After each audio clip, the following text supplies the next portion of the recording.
Okay, let's do a quick overview and a brief disassembly of this Black Aces.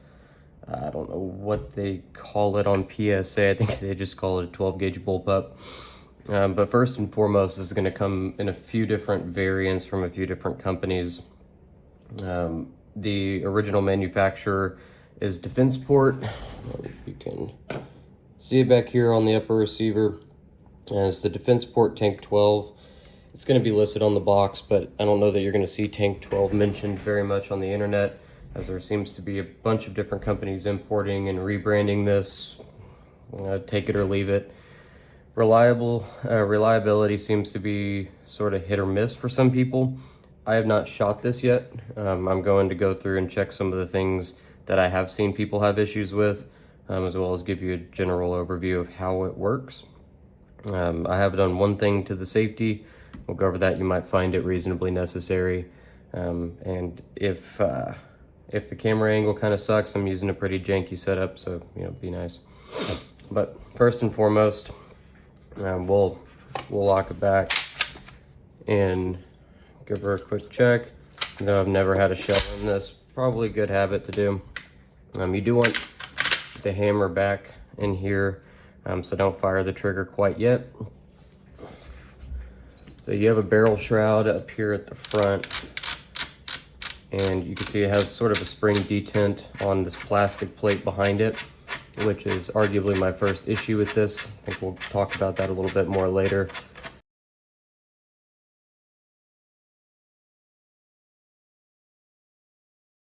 Yes, sir. Okay.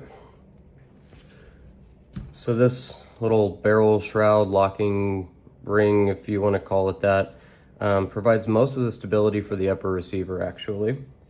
This pin and its mating hole on the other side actually is oval shaped. So without this, you can see I can get a fair bit of play in the upper receiver. This also means, and I'll probably have some trouble showing you, but there's a plastic plate in here that holds that little ball detent. That rubs on all of these notches to keep it from loosening up on you. And that plastic plate is about the only thing that holds your barrel in straight. So you can see, maybe you can see that on camera. I can move this, there we go. I can move this quite a bit without having this torqued down right. So I think if the gun functions reliably to some degree, and I don't need to just flat out send it back to PSA, because that is the good thing about buying this from PSA. They have excellent customer service. If I do end up keeping it for a while, I think I'll design this plastic plate probably in CAD and have it sent off to be machined in metal.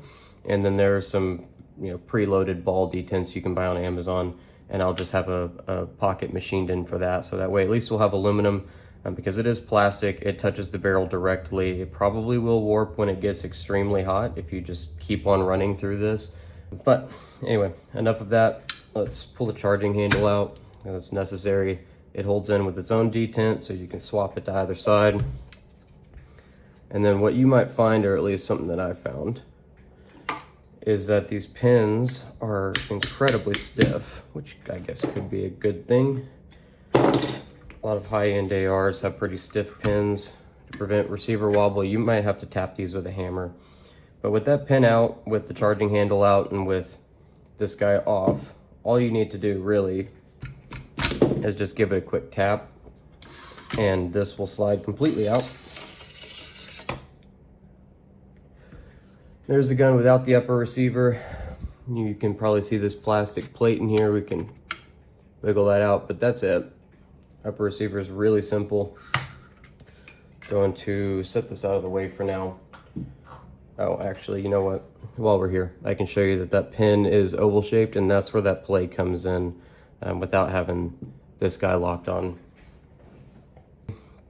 We'll talk a little bit more, I guess, about this bolt and this little connector. I don't know if you can see these welds very well on camera, because shiny things don't tend to do well on camera. But there's really no there's no filler in here. It's almost like they TIG welded it using this connecting rod sort of as a filler, so it does have a bit of a radius. I don't know that I necessarily like that. It wouldn't be the most crucial part, I guess, if you ever had to re-weld or touch it up. Worst case, it it breaks and you have a broken gun, it's not like you're going to catch a bolt carrier to the face or anything like that.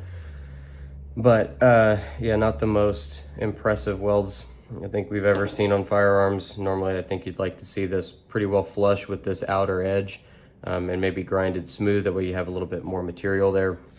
And it's the same on both sides, and it's pretty dramatic. I mean, I could probably get this whole pin length in there without going above flush.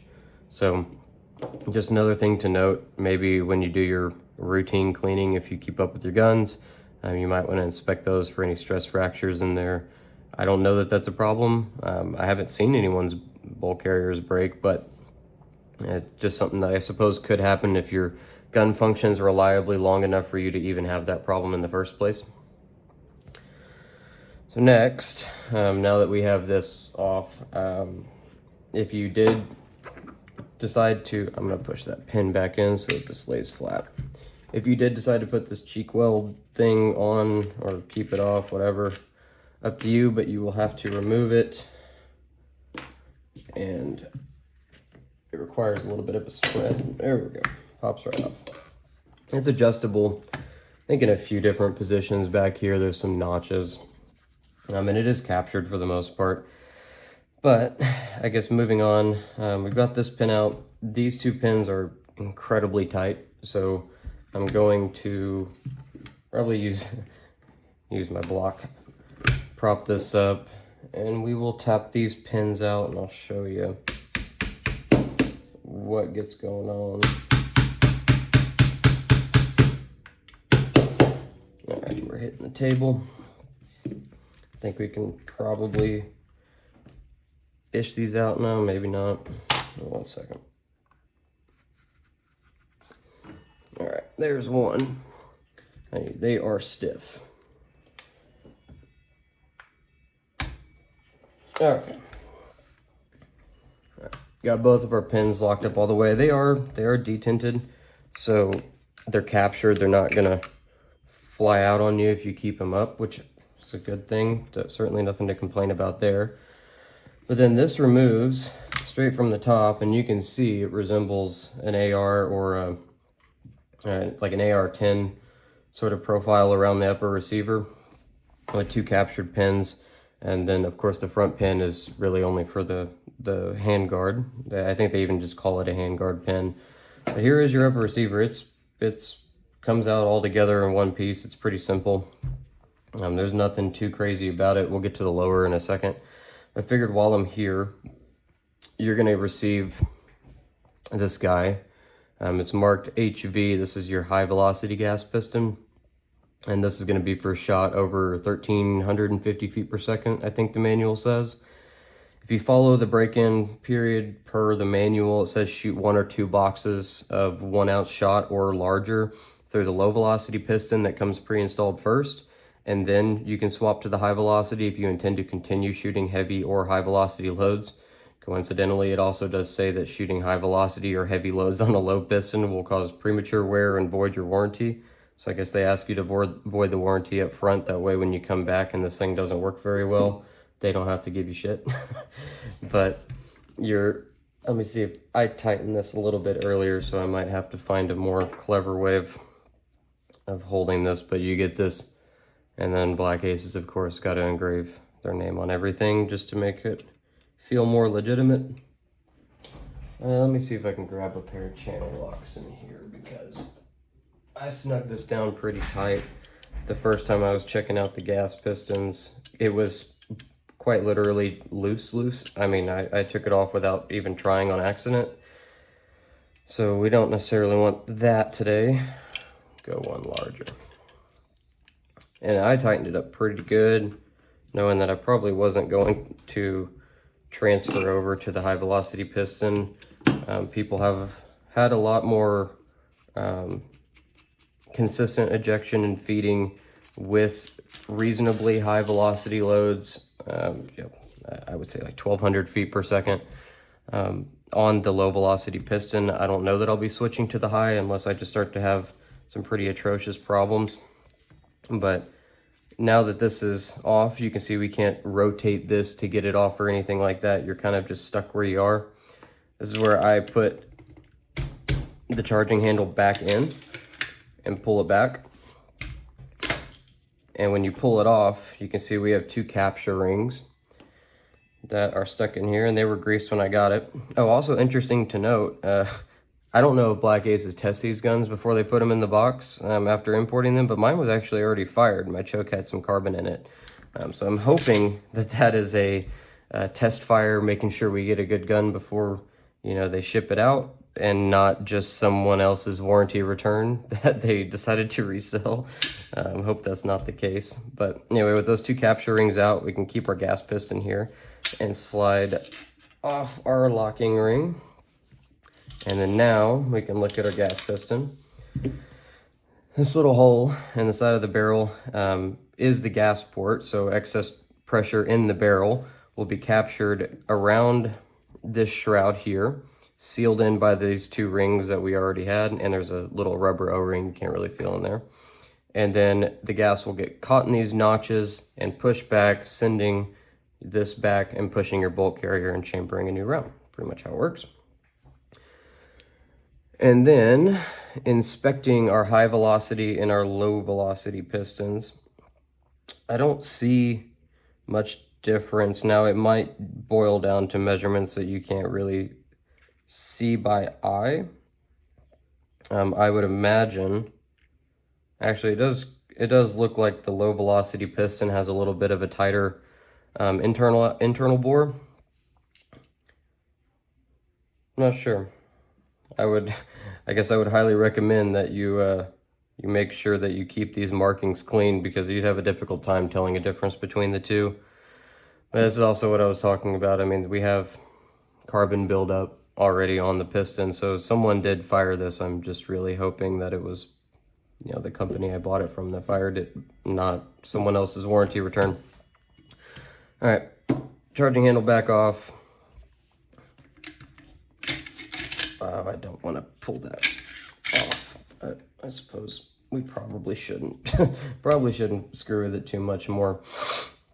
There is another set screw here. We also have a retaining ring for the barrel right here.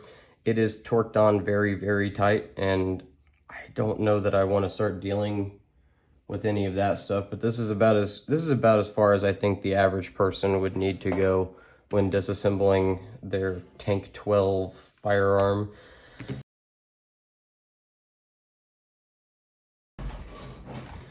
Okay, well, I decided I'm going to take the bolt out.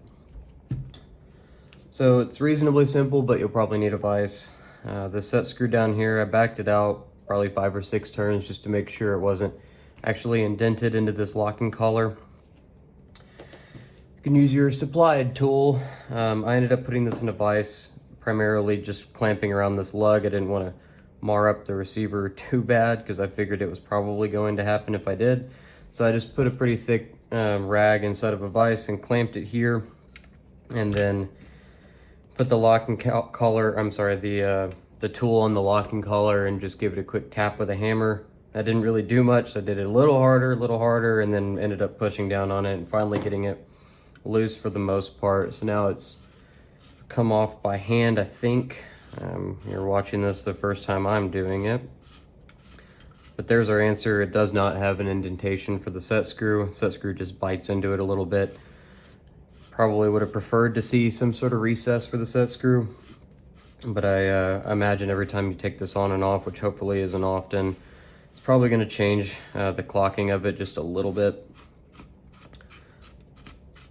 You keep going. There we go.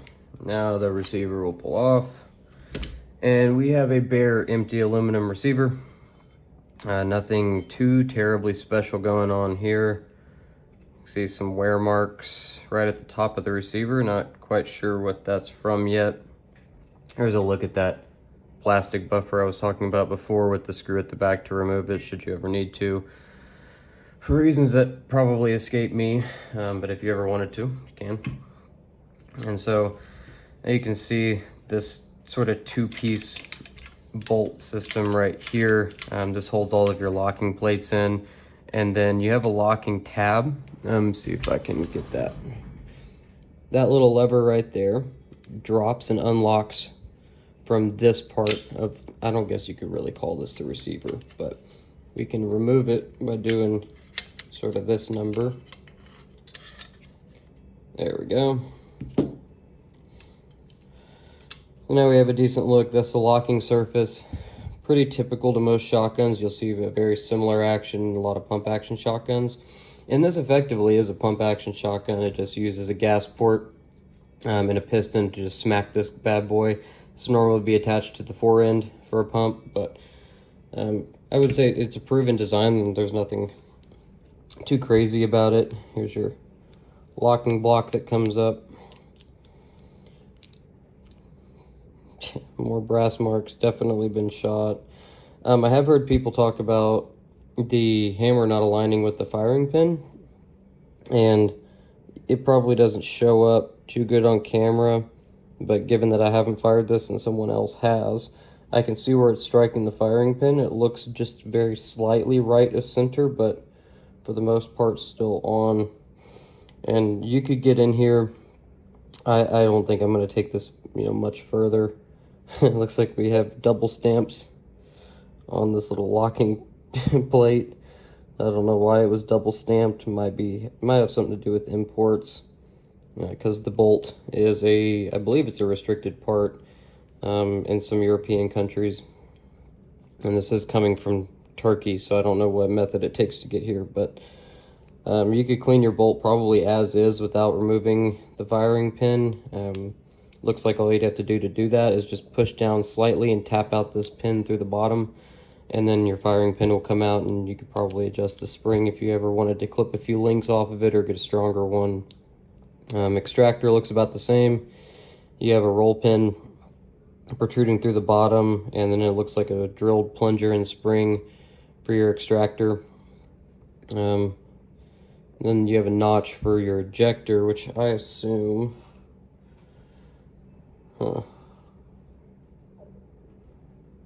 Actually, I'm not too terribly sure. Oh, I'm looking at this backwards. I don't think that notch rides in there. I'm looking at this little detent sticking out of the side and wondering if that's your ejector. There's nothing inside of this. I guess you could call it a receiver. It's probably not. But this guy right here, I'm assuming is your extractor. We'll see if it is kind of a two-handed deal. Yep, sure looks like it. Let's get this rotated back up in there. You can see that pin aligns with that slot. So that is your extractor. If you have issues with extraction, you might see if that is starting to get worn down a little bit. Take this back off. If this nub gets worn down, I mean, it is carbon steel. At least I would hope so. Okay. Yeah, I guess if you really wanted to, you could take this down further and pull it off like this, and you can get a look at the whole carrier. Recoil spring, and then you just have this barrel collet. So there it is. I mean, that's about as disassembled as you want to get without punching out roll pins. Which, I mean, obviously, who wants to do that? This block right here is simply captured by the firing pin. It can move around. Looks like without the firing pin, this will rotate all the way up and come out of this notch in the top, which should completely disassemble this. But again, I don't want to do that. I think we've gone far enough for now. Everything from here on out is pretty trivial. So let's get this back together. I might speed this up, or nah, I'll leave it at full speed for you guys, whatever. Not a big deal. All right. Thread side in first, because that's going to thread into our receiver. Recoil spring does not. We got 2 coils. I don't think I flipped it around, so I think the 2 coil end goes forward. Probably doesn't matter at all, but we want to make sure it's seated all the way up inside that collar. Carrier can go back on.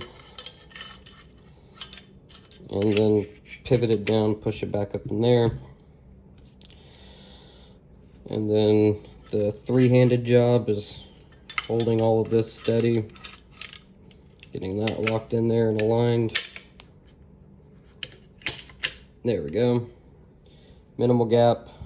It locks in. A little locking tab you can just barely see in there dropping. Maybe you can on camera. We got pretty much an assembled barrel again. Slide the receiver in. Start threading this guy up. Head spacing is really a function of the barrel itself and the bolt face. Everything interchangeable, so I don't think tightening this too much is going to affect your head space. Wouldn't worry about it, because all you would be doing is making it tighter.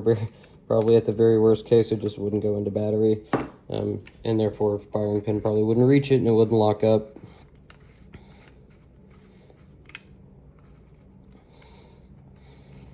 Golly, these things are chewing up my hands.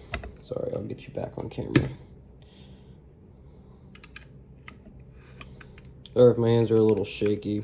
Had a bit too much coffee today.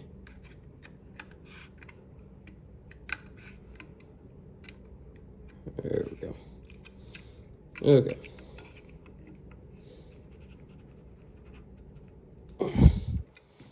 That is pretty snug. Let's take the set screw out and see if I need to put it back in the vise to get it back where it was. If it's pretty close, we'll call it good.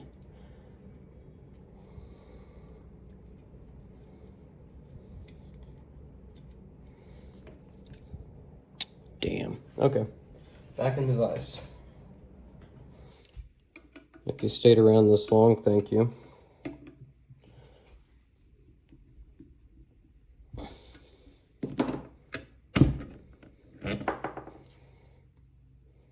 Okay, I can see our set screw mark. You know, while we're here, dab a Loctite can't hurt.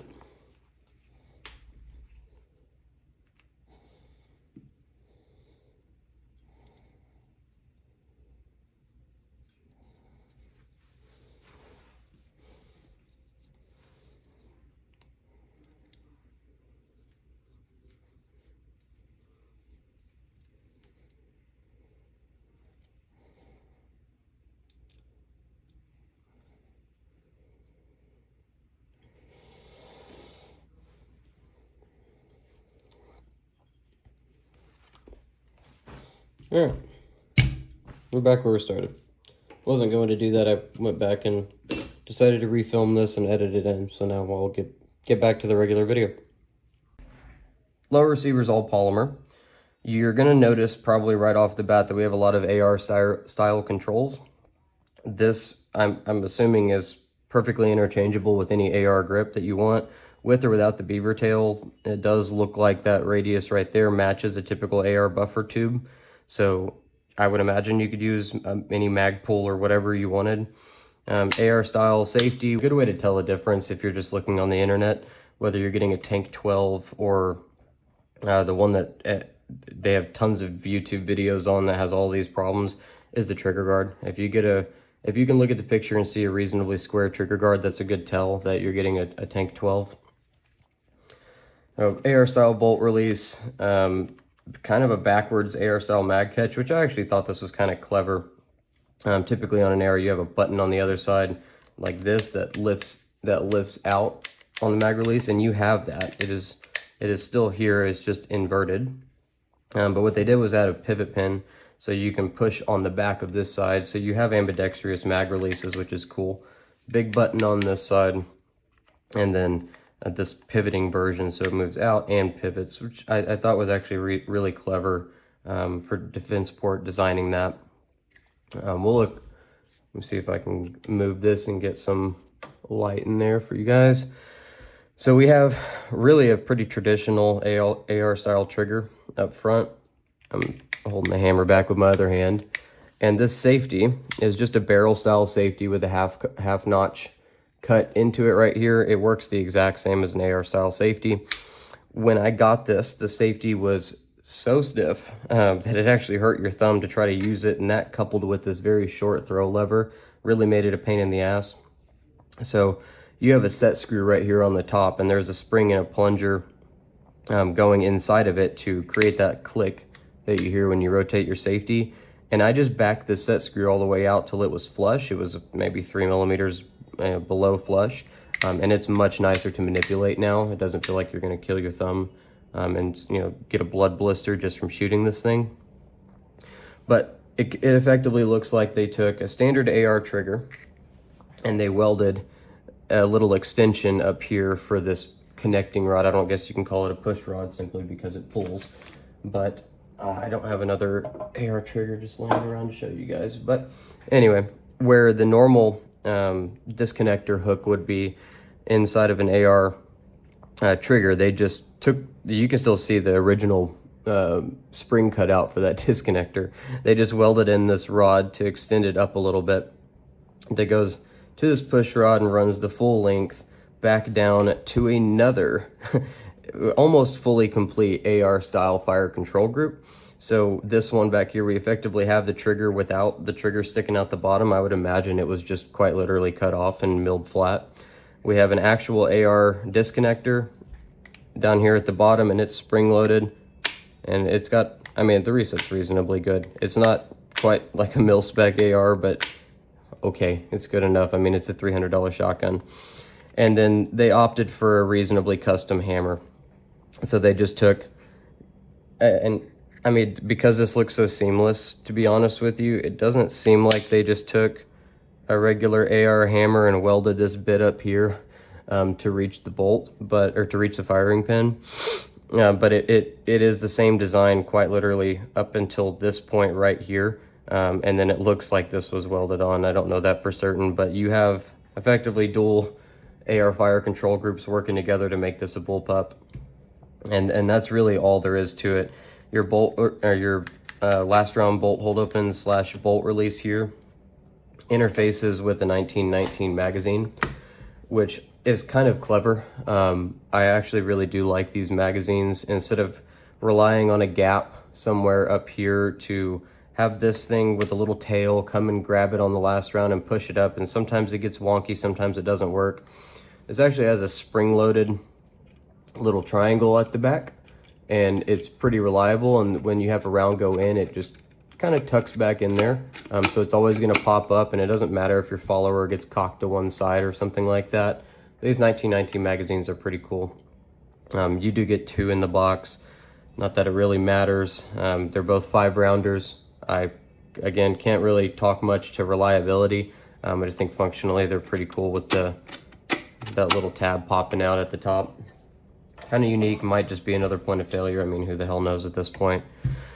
But that is pretty much the Tank 12 as far as you would reasonably need to take it down. I mean, you could pop these pins out if you wanted to, go with a different fire control group. I'm not sure that you could do much. I guess you could take a reasonably nice trigger, again, relying on the sear. And you could take the disconnector and the trigger from a regular AR, cut the trigger off, and put it in here, but you'd probably still be stuck using this hammer. And this hammer, we don't know what metal it is. It could polish up nicely and give you a pretty clean break. Right now, the trigger is atrocious in this gun. I don't want to say that's what you should expect from a bullpup, because there are plenty of bullpups with nice triggers. Hell, I would even take a mil-spec, or I say mil-spec, but a Steyr AUG A1. Like, I have a couple of Malaysian parts kits laying around. Those have a way better trigger than this, and they do pretty good with what they have. So I suppose you could just pop out these 2 pins, chop a trigger off, and then put this hammer on, try to polish it. I might do it if the gun gets reliable, but I'm not going to sink too much money into it. I mean, I just took this extra strike fire that I had laying around and threw it on. If it doesn't work, it doesn't work. But the, I guess, knockoff M-bus flip-up sights are okay. They're pretty cheap feeling. You don't know what quality flip-up sights are when you pick up a Magpul one until you pick up these. because these are pretty crappy. I mean, they've got all sorts of mold lines on them. They don't feel that sturdy. The adjustment back here doesn't really click like it should, so I don't know if it's gonna hold. But anyway, that is the full rundown on the Tank 12. Well, thanks for watching. I would say like and subscribe, but I don't know how often I'm gonna be posting YouTube videos. I have a lot of interesting guns and a lot of interesting hobbies. I figured I'd share something with you guys because there's just not much on the Tank 12. Anyway, hope you enjoy the rest of your day. Thank you for watching.